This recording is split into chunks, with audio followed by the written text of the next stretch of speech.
All right, so online folks, I hope you've done the online thing already. If you haven't, you need to go back and do at student.desmos.com, and there's your input code. By the way, for all of you, if you just go to, don't do this now, but desmos.com has an online graphing calculator, and it's really interactive. So if you're stuck without a graphing calculator, it's an easy one to use. It'll also graph stuff that our calculators won't. So it's easy to use. Will it factor things? It will not factor things. It will not solve things symbolically, but it will graph things that our calculators won't graph. I feel like there definitely are calculators. Yeah, they're all online. Like you search up calculators. All right. What does A do? What does A do for the equation or for the graph?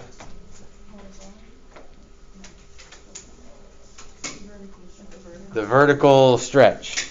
We're going to call A the amplitude. So we're going to put some fancy words on here. It's fun watching you guys describe without the fancy words, which was fine. Squish and stretch and that sort of thing. But the fancy word for A is it controls the amplitude. And to be more precise, the amplitude is the absolute value of A. So amplitude is never negative. You know that a negative flips it over, but if there's a -3 out there, you would still say the amplitude is 3. The amplitude wouldn't be -3. So yes, negative flips it over, but we never say the amplitude is negative. All right, how did you describe what B did? Do you remember? Horizontal stretch. What it controls is the period. Some of you use that word, I think. So that controls like the horizontal stretch or squish. And the period is normally 2 pi. We looked at that yesterday. But the adjusted period is 2 pi over B. And so that means, let's see, bigger B, smaller period. So that would be kind of a squish, a horizontal squish.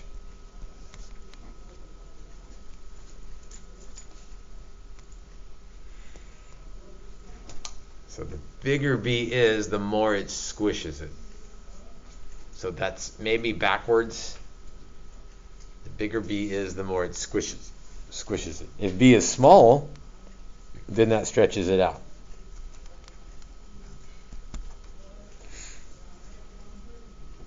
All right, how did you describe C?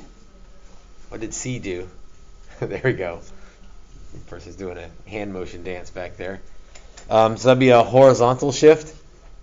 And the fancier way, or what we call that for sines and cosines, is a phase shift. That's just a fancy word for a horizontal shift.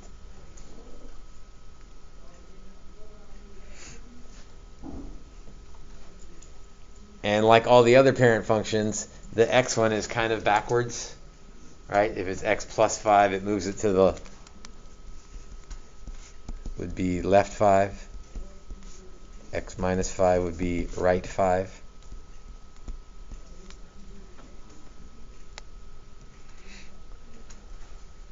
And so one way to think of this, remember this, is that both of the horizontal things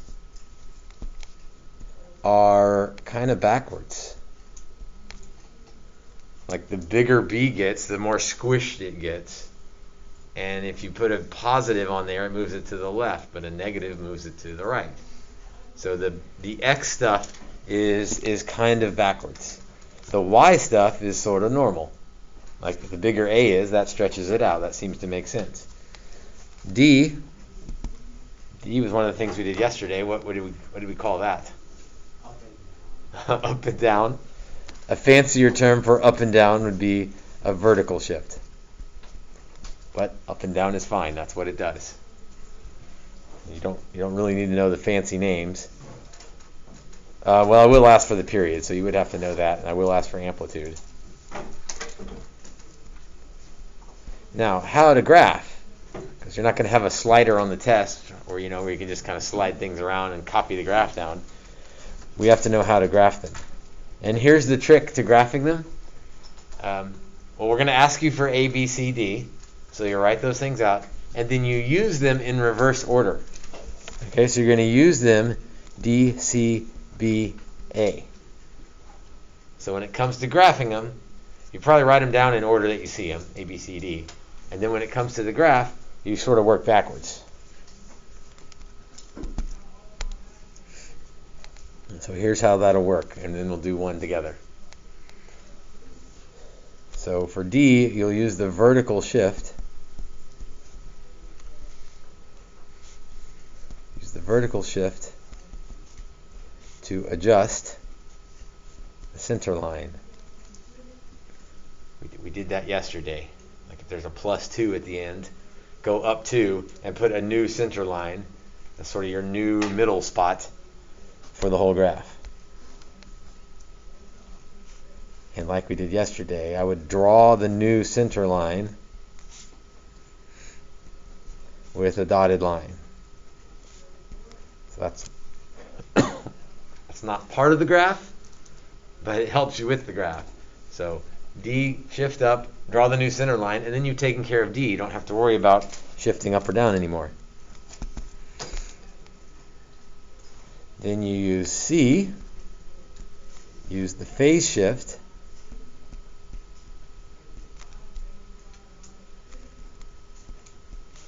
to go left or right, because that's what the phase shift does, left or right.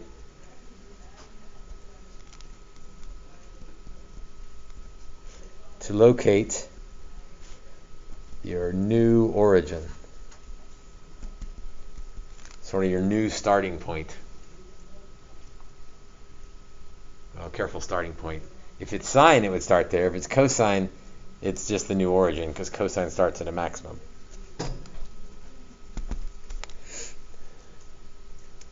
B is the period. So you'll go 1 period away from the new origin. So basically that tells you your ending point, or your end of cycle point. So then you'll know, well, I've got to fit my graph in between here and here, or in between here and here. So that period adjustment will let you know like how wide the graph is, or maybe how narrow the graph is, the horizontal stretch and squish. And then use the amplitude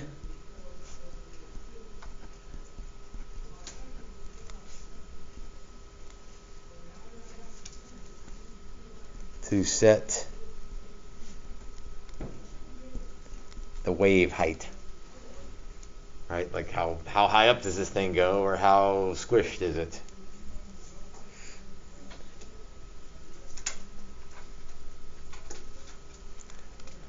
And then what we want to see is graph zeros, mins, and maxes for 2 cycles.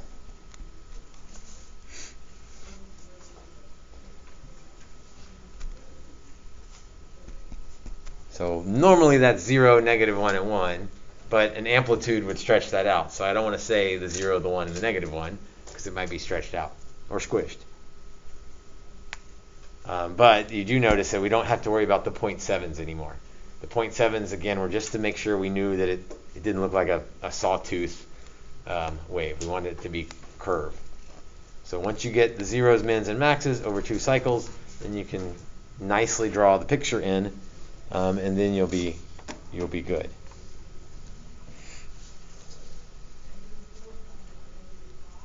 All right, let's look at worksheet 2 in the packet, and let's try number 2 together.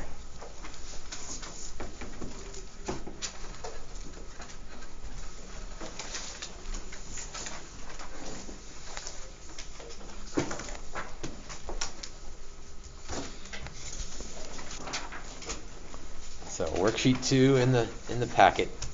Let's do number 2 together.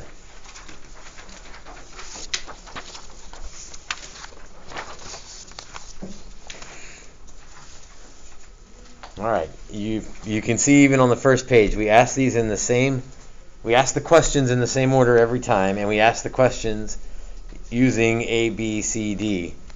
I mean, it would almost be a giveaway if we labeled them that way. Maybe that'd be more helpful even. So A, amplitude. What's the amplitude for number 2?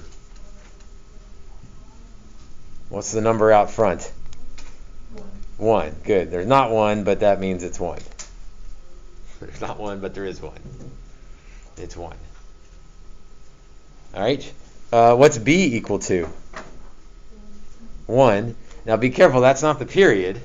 That's B. The period is equal to 2 pi over B. So this one's not that difficult. If B is 1, then 2 pi over 1 is 2 pi. Start easy, right? So the period for that one is 2 pi. The period hasn't changed, right? There's not a multiplier there. So this one didn't get squished or stretched. Its period is 2 pi. How about the phase shift? And I'm not looking for minus pi over 2 or plus pi over 2. I want you to tell me which way it goes. So is that left pi over 2 or right pi over 2? Right pi over 2. So you don't have to get confused of, well, does he mean the minus or does he mean the plus? Just tell me which way to go, because that's what will help you on the graph. Same thing with vertical shift. You don't have to tell me if it's plus or minus, just tell me up or down. What's the vertical shift for this one? There's not one. Kind of a trick question. So you could say none or you could say 0, either way. All right, so that's not too bad. Now we're going to use those in reverse order. So when you go to graph, use them in reverse order. Vertical shift, 0. Okay, so I don't know that it's necessary to put a dashed line on my new center line because it hasn't really gone anywhere. Next up, right pi over 2. Here's where I need to be careful. So I want to go right pi over 2, but I don't know how far over to go. Because after I go right pi over 2, I need to go 2 pi more away from that. So I don't think I want to go very far to get to pi over 2. Because I'm going to need to go 2 pi away from that.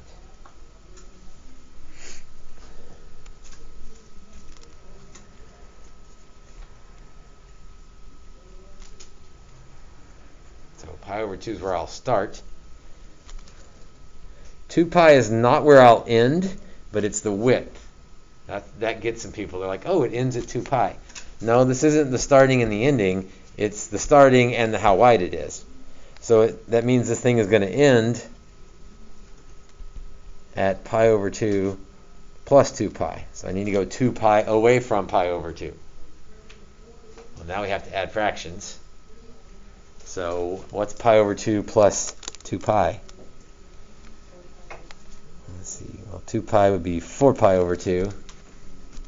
So I'm going to end at 5 pi over 2. So pi over 2. So we've already set how far pi over 2 is, so let's count by pi over 2's until we get to 5 pi over 2. So 1 over 2, 2 over 2, 3 over 2, 4 over 2, 5 pi over 2.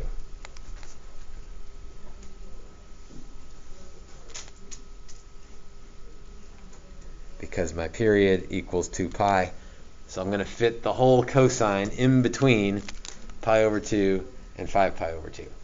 That's my window for one cycle. It started at pi over 2 and it ended 2 pi away.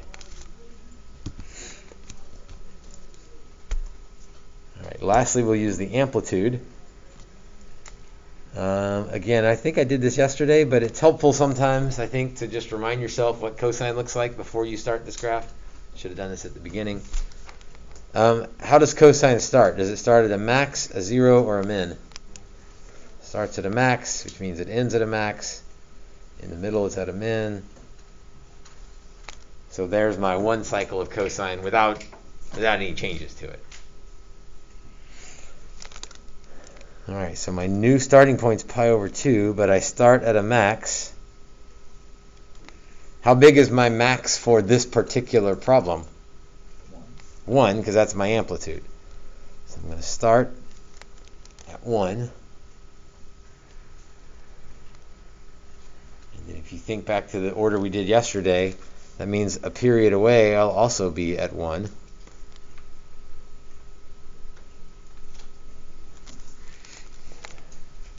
What's halfway in between the two maxes? A minimum. Where's my minimum going to be? Okay, at x equals 3 pi over 2, what about the y value of the minimum? -1. And then halfway in between there are the zeros.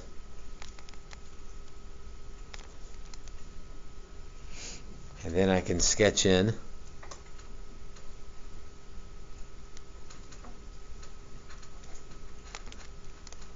my cosine graph.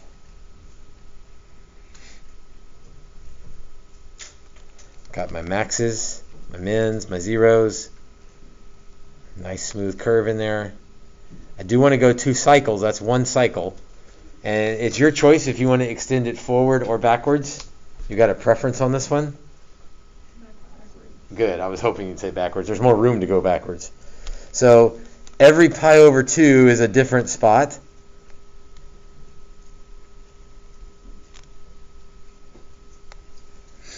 So let's see. We can just go point by point. We were at a max. Next we'll be at a 0. Then we'll be at a min. Back to 0. Back to a max.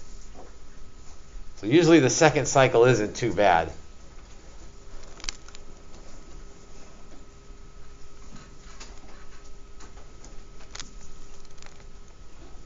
So there's my 2 cycles of a cosine graph.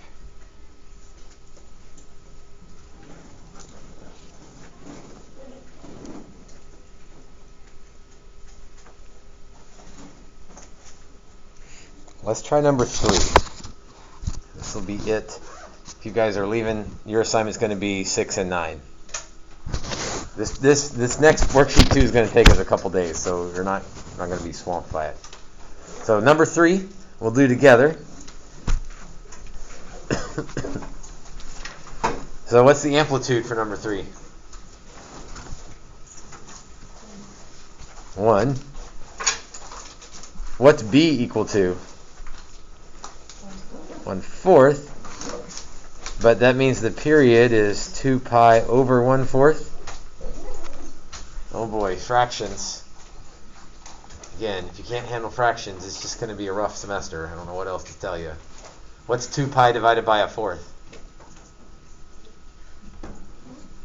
Here's a hint, it's not pi over 2. Keep it, change it, flip it. So the period is 8 pi.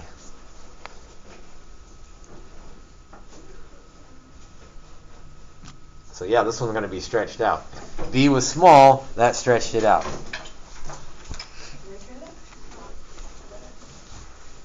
Try 6 and 9, ladies. Try 6 and 9. Phase shift, what's the phase shift? Oh, this is tricky. Is that -3 a phase shift or a vertical shift? Vertical shift, good. Again, all your parent function stuff is still in play here. So vertical shift down 3. Again, to graph them, I'm going to use them in reverse order. So down 3. That's sort of the new center line of everything. Phase shift is none. Phase shift is probably our favorite thing to have a 0 for, because that just makes things a little bit nicer. So I don't have to shift left or right to get to my new origin. Period is 8 pi. So that means I need to go 8 pi away from 0. So I'll start at 0, and I'll end at 0 plus 8 pi, also known as 8 pi. So out here somewhere I'll put 8 pi. half of that would be 4 pi. And then half and half. I'm not even going to label them.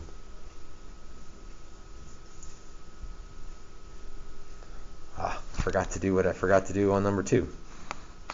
And that is do a quick little sketch of sine so I remember what it looks like. So I know my graph should look like that with the transformations. So I'm going to start at 0, although my 0 has now been moved down 3. I'm going to end at 0, or end on the new 0. Halfway in between is a 0. I'm kind of just trying to copy my parent function onto this. Halfway in between there is a maximum. How far above the midline is the maximum going to be? Yeah, 1, because that's my amplitude. So I'm going to go up 1, and then down 1 on the other side.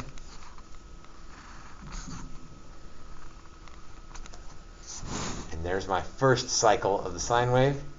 This one wouldn't be too bad to copy back the other way, because we would just go back 2, 4, 6, 8 pi, and they would look the same.